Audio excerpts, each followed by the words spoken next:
Graças e paz, meus irmãos, um prazer estar aqui com vocês, mais uma quarta-feira, estudando a palavra do Senhor. Para isso, eu gostaria de ler, antes de aprofundar nos salmos que nós vamos ler, eu queria ler um outro salmo, um salmo de número 25, nós vamos ler do verso 1 ao 10, tá? Salmo de número 25, do verso 1 ao verso 10. A ti, Senhor, eleva minha alma. Deus meu, em ti confio. Não seja eu envergonhado, nem exultem sobre mim os meus inimigos. Com efeito, dos que em ti esperam, ninguém será envergonhado. Envergonhados serão os que sem causa procedem traiçoeiramente. Faz-me, Senhor, conhecer os teus caminhos, ensina-me as tuas veredas, guia-me na verdade e ensina-me, pois tu és o Deus da minha salvação, em quem eu espero todo o dia. Lembra-te, Senhor, das tuas misericórdias e das tuas bondades, que são desde a eternidade. Não te lembres dos meus pecados da mocidade, nem das minhas transgressões. Lembra-te de mim, segundo a tua misericórdia, por causa da tua bondade, ó Senhor. Bom e reto é o Senhor. Por isso, aponta o caminho aos pecadores. Guia os humildes na justiça e ensina os mansos o seu caminho. Todas as veredas do Senhor são misericórdia e verdade, para os que guardam a aliança e o seu testemunho.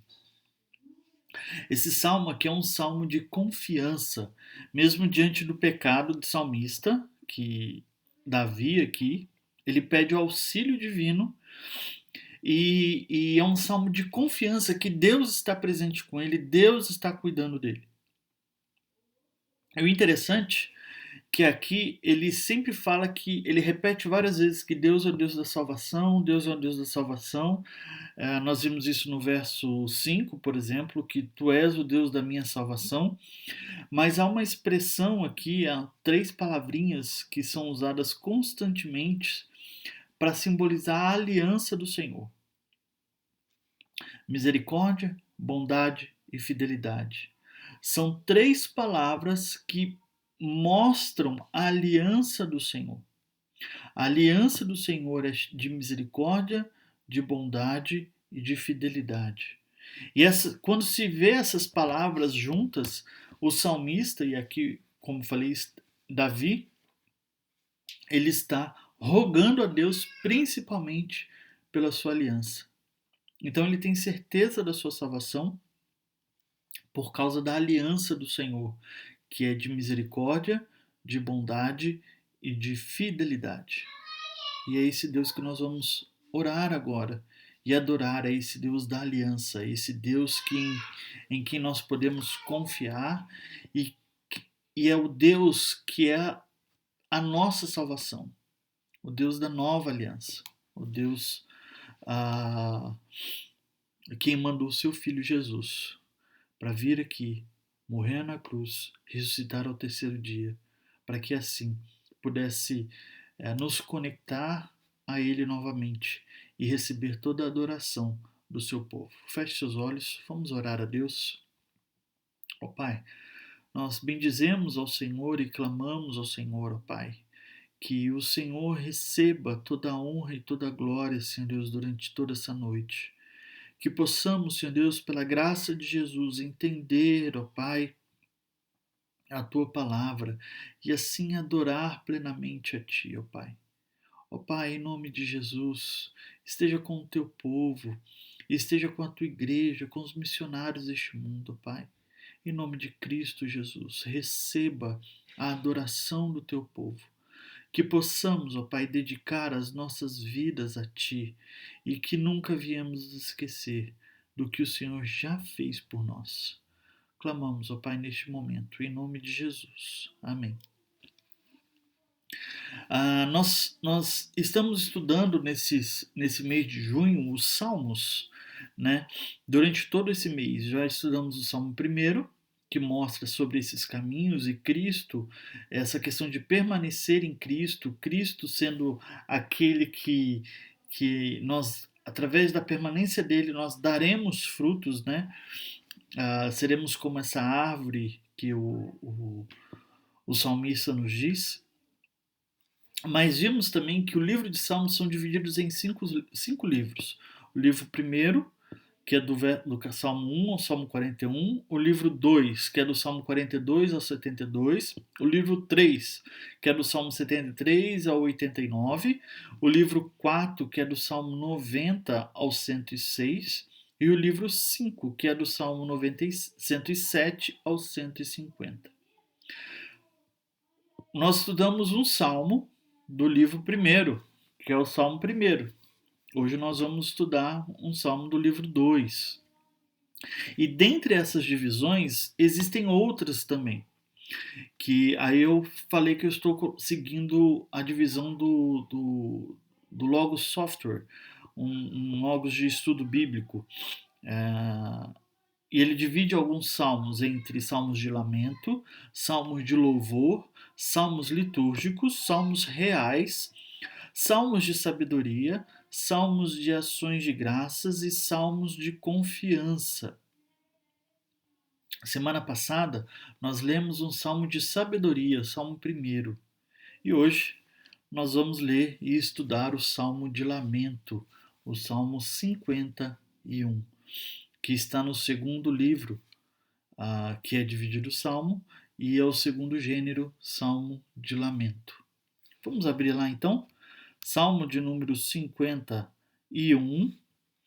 Nós leremos todo o salmo e estudaremos ele durante essa noite, certo? Salmo de número 51, confissão e arrependimento ao mestre de canto, salmo de Davi, quando o profeta Natã veio ter com ele, depois de haver possuído Batseba. Continua o salmo. Compadece-te de mim, ó Deus, segundo a tua benignidade e segundo a multidão das tuas misericórdias. Apaga as minhas transgressões, lava-me completamente da minha iniquidade, purifica-me do meu pecado, pois eu conheço as minhas transgressões e o meu pecado está sobre mim, está sempre diante de mim. Pequei contra ti somente, e fiz o que é mal aos teus olhos, de maneiras que serás tido por justo no teu falar e puro no teu julgar. Eu nasci na iniquidade, e em pecado me concedeu minha mãe. Eis que te comprases na verdade no íntimo, e no recôndito me fazes conhecer a sabedoria. Purifica-me como ensopo, e ficarei limpo. Lava-me, e ficarei mais alvo que a neve. Faz-me ouvir júbilo e alegria, para que exultem os ossos que esmagaste. Esconde o rosto dos meus pecados e apaga as minhas iniquidades. Cria em mim, ó Deus, um coração puro, renova dentro de mim um espírito inabalável. Não me repulses da tua presença, nem me retires do teu Santo Espírito. Restitui a alegria da tua salvação e sustenta-me um espírito voluntário. Então ensinarei aos transgressores os meus caminhos, e os pecadores se converterão a ti. Livra-me dos crimes de sangue, ó Deus, Deus da minha salvação, e a minha língua exultará a tua justiça.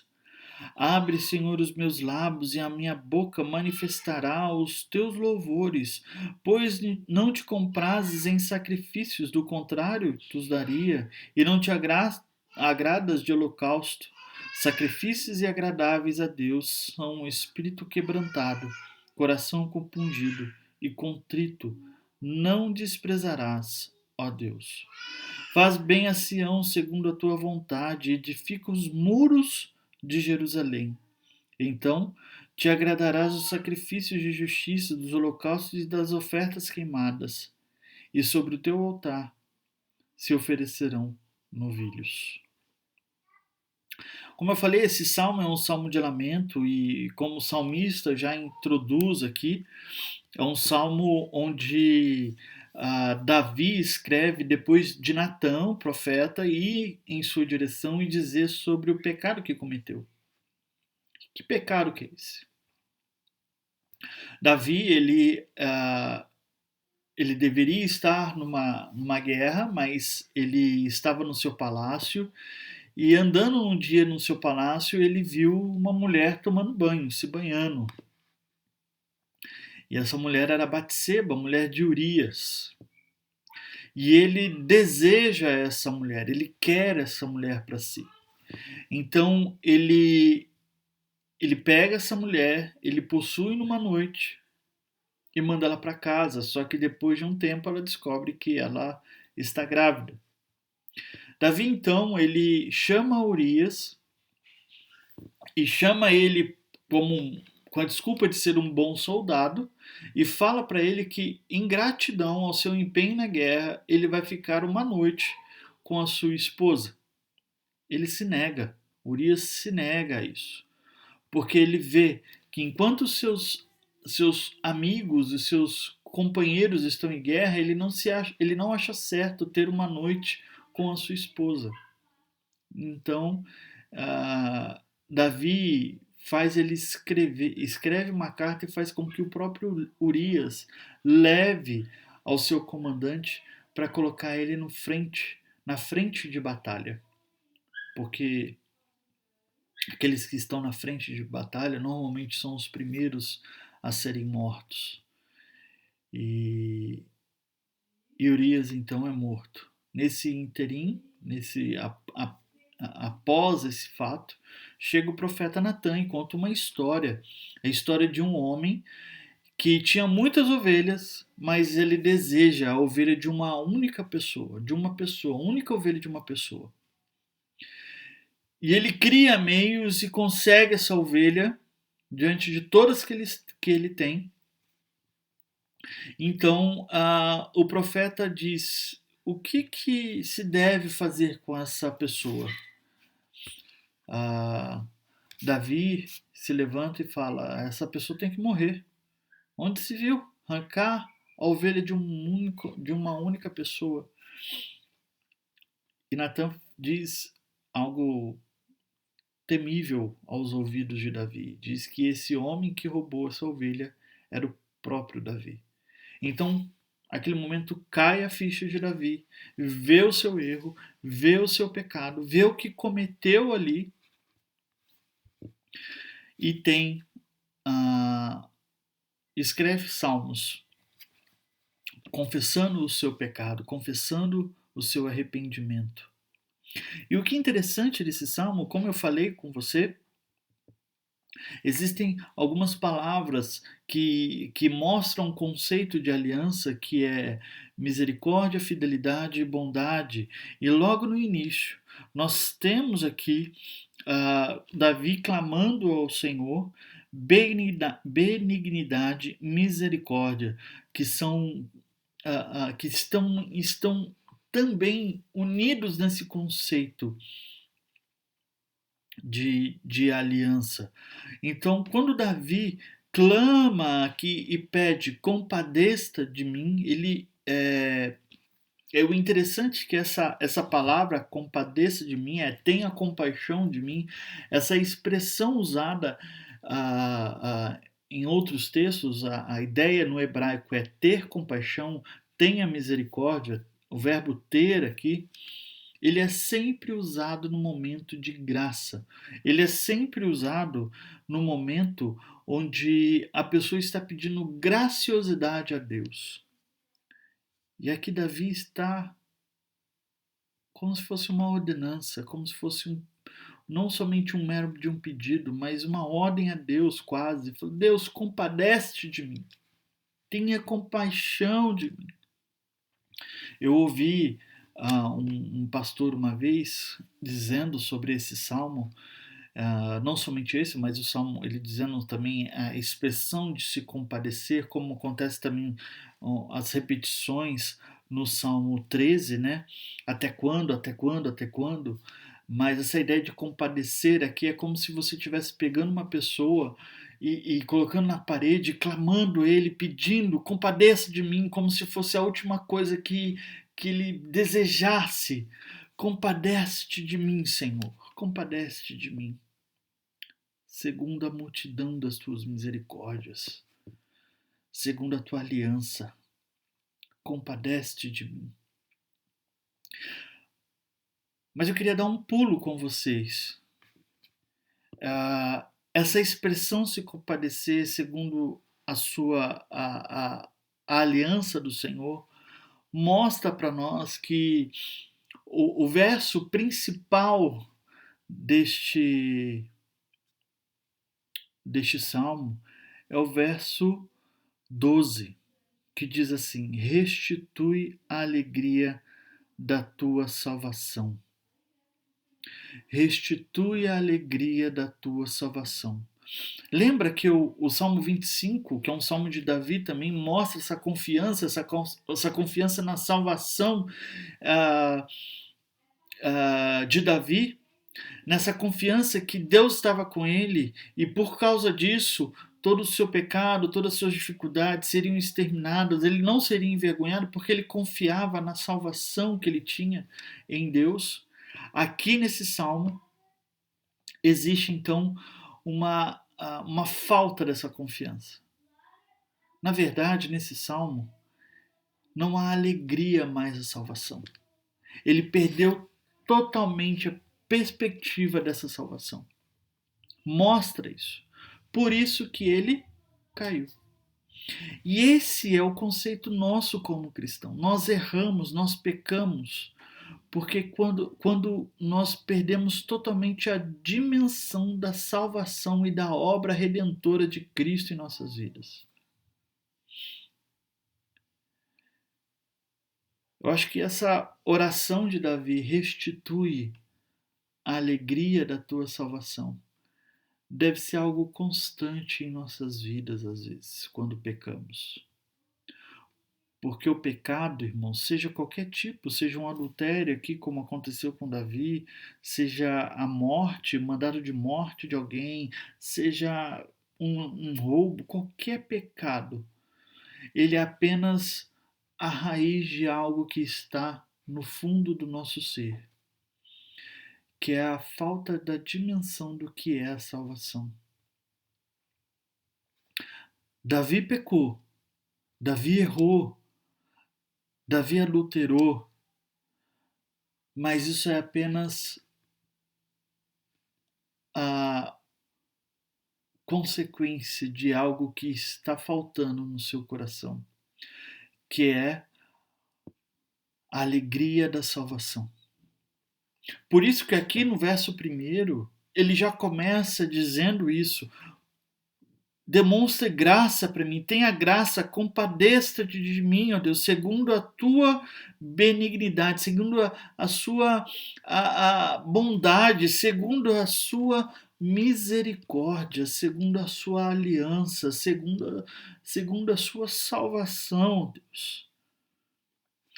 E logo na sequência, além desse pedido, dessa ordenança, desse mandamento quase que ele está pedindo, esse clamor é tão forte que chega, que a expressão aqui usada no imperativo, por isso que eu estou usando a palavra ordenança, porque é um imperativo aqui que o salmista está dando, que Davi está dando, vem outros imperativos, 3 imperativos, que é: apaga, lava-me e purifica-me. Apaga as minhas transgressões, lava-me completamente, purifica do meu pecado. São 3 expressões, 3 imperativos que ele usa aqui, que Davi usa para Deus. E o interessante aqui é o que Calvino diz, comentando este salmo. Ele diz assim: nunca iremos seriamente pedir perdão a Deus até que tenhamos obtido uma visão de nossos pecados que nos inspire medo. Nós nunca iremos pedir perdão a Deus até que tenhamos uma visão de nossos pecados que nos dê medo. Medo. Interessante isso. O que o salmista, o que Davi está presenciando aqui é o pecado que está diante dele, como diz o verso 3, o pecado está diante dele E esse pecado lhe dá medo, por isso que há imperativos. Compadeça de mim, apague-me, lava-me, purifica-me. Ele está clamando a Deus porque o pecado lhe dá medo. Mas não é somente, como disse, o pecado do adultério que ele comete, mas principalmente a falta de noção da salvação, a perca da alegria da salvação. E essa ideia de apagar as transgressões é como se fosse apagar uma dívida imensa que ele tem. Apaga essa dívida imensa que eu tenho.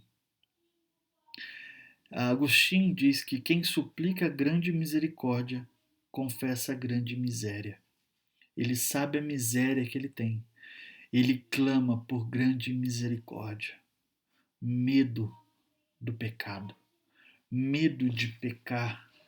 Porque ele sabe que o pecado dele é um pecado contra Deus.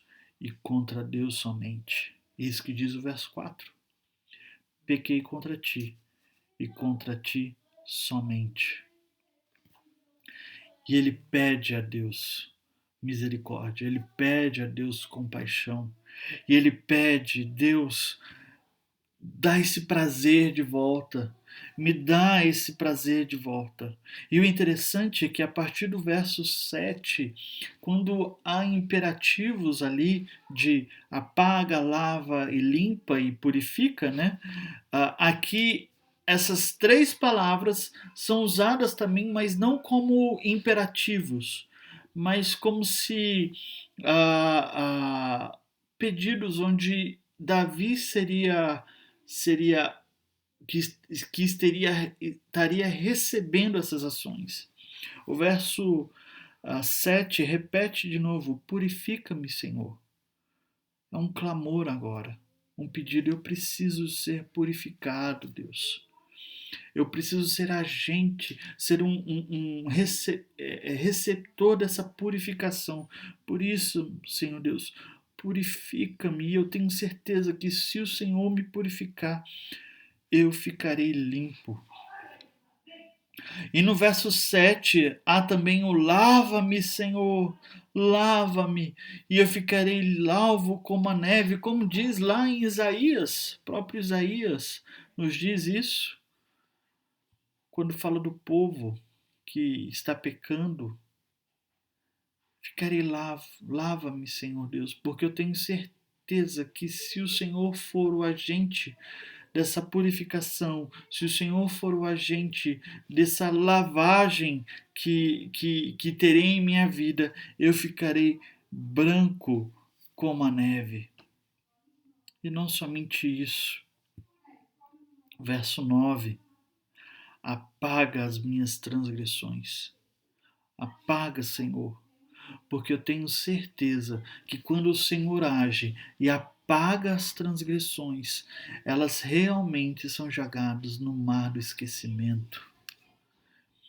Apaga, Senhor Deus, as minhas transgressões. E aí nisso vem o pedido, um pedido pleno, um pedido que volta a ser um imperativo de Davi a Deus. Ele fala: cria em mim, ó Deus, cria em mim um coração puro. E o interessante é que essa palavra criar é a mesma que aparece em Gênesis capítulo 1, que Deus cria. Essa palavra, bará, ela traz algumas características bem interessantes, porque sempre quando aparece o bará, Deus sempre é o sujeito dessa palavra. É Deus quem está criando, é Deus quem está agindo, nunca é o homem, mas é sempre Deus. É Deus que está agindo, e essa criação de Deus é sempre uma criação do nada. Ele não copia de algo, ele não restaura algo, ele cria do nada. E essa ideia de criar, além de criar do nada, além de ser Deus agindo, essas criações são extraordinariamente novas. são criações extraordinárias, novas, diante de Deus, diante da ação de Deus.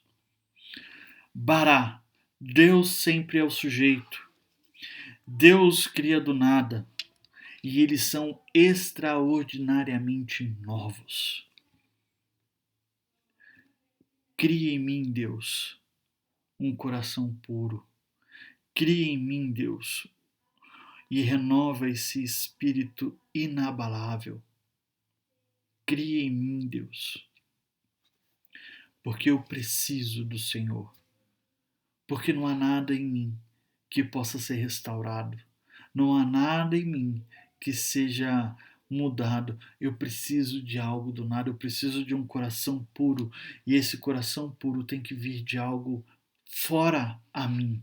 Tem que ser algo extraordinariamente novo.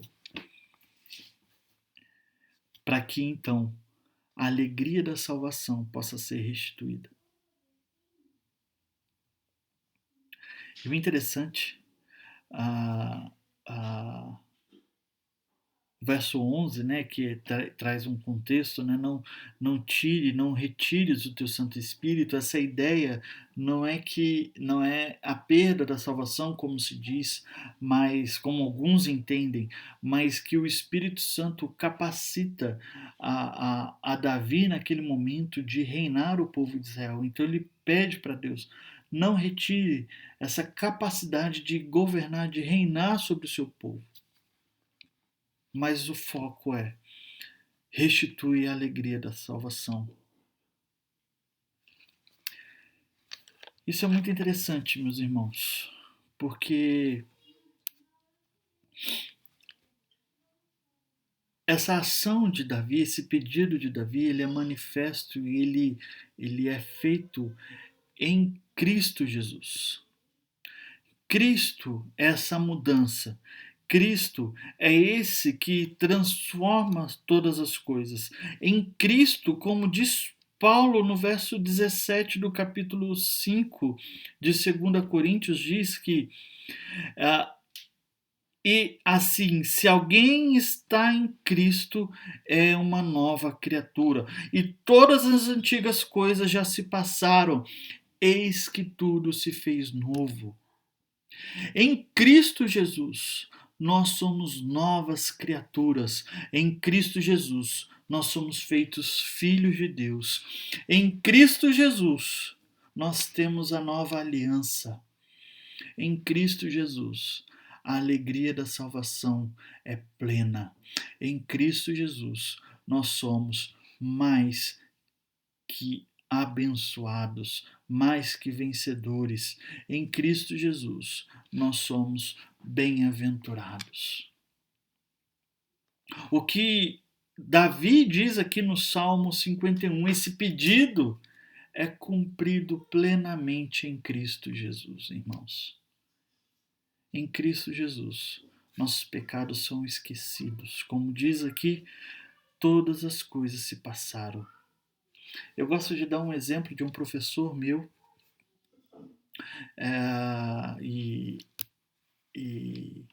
que ele foi fazer um casamento de uma pessoa e a mulher ela se converteu, ela era uma ex-prostituta, garota de programa, e ela não se sentia digna de casar. E depois de um tempo ela conversa com esse pastor, com esse professor, e ela fala da sua situação, da sua vida anterior, e ele diz: em Cristo Jesus, depois que Cristo entrou na sua vida, minha irmã, não existe mais uma mulher que carrega esse peso por ser uma garota de programa. Todas as coisas se fizeram novas. Todas as coisas foram apagadas, as do passado. Não existe mais. Você é uma nova criatura em Cristo Jesus. Por isso você pode casar com o seu marido. Irmãos, irmãs, em Cristo Jesus nós temos o perdão de nossos pecados. Em Cristo Jesus, essa oração do salmista, de Davi, feita aqui para apagar, para lavar, para purificar. Esse pedido de compaixão, né? Tenha compaixão de mim, compadece de mim. Em Cristo Jesus, as misericórdias do Senhor são renovadas dia a dia. Em Cristo Jesus, irmãos. Essa é a esperança que nós temos. Esse é o desejo de restauração que deve fluir em nossas vidas. Salmo 51 é um salmo que mostra a ação de Cristo Jesus, a transformação que Cristo Jesus, através de Deus, através de Cristo Jesus, dá ao pecador. Que o Senhor possa florescer isso em nossas vidas.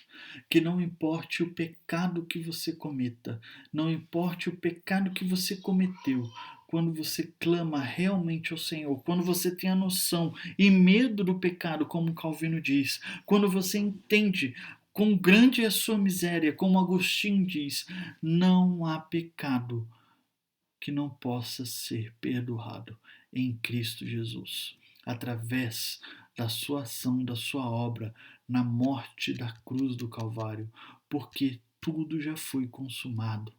Nós temos a salvação.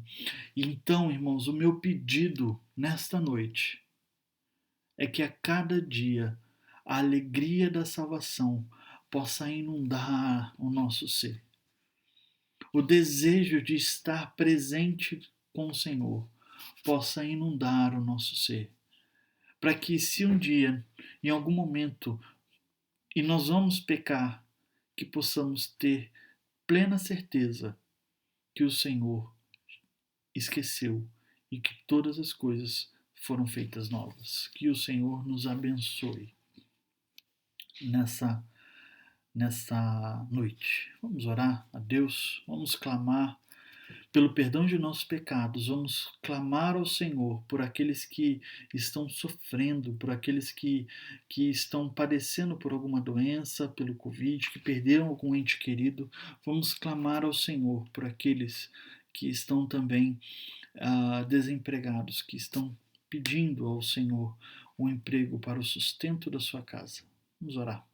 Ó Pai, nós bendizemos e adoramos a Ti pelo Deus maravilhoso que és. Bendizemos a Ti, Senhor Deus, porque através do Senhor nós temos o perdão de nossos pecados e através de Cristo Jesus todas as coisas passaram e nós somos novas criaturas através de Cristo Jesus. E essa é a nossa esperança, Senhor Deus, a esperança que um dia não mais pecaremos. Não mais, Senhor Deus, pecaremos e teremos um corpo transformado de glória em glória, como diz o apóstolo Paulo.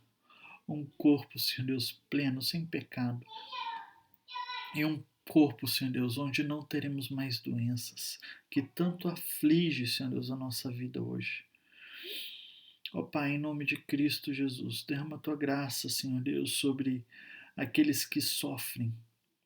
Derrama a Tua graça, Senhor Deus, sobre aqueles que perderam algum ente querido, sobre aqueles que estão enfermos em hospitais, aqueles, Senhor Deus, que precisam do Teu conforto, do Teu consolo, do Teu amparo. Mostra, Senhor Deus, graça sobre a vida, Senhor Deus, deles. E peço também para aqueles que estão desempregados, aqueles, ó Pai, que precisam do sustento da sua casa. Eu clamo, Senhor Deus.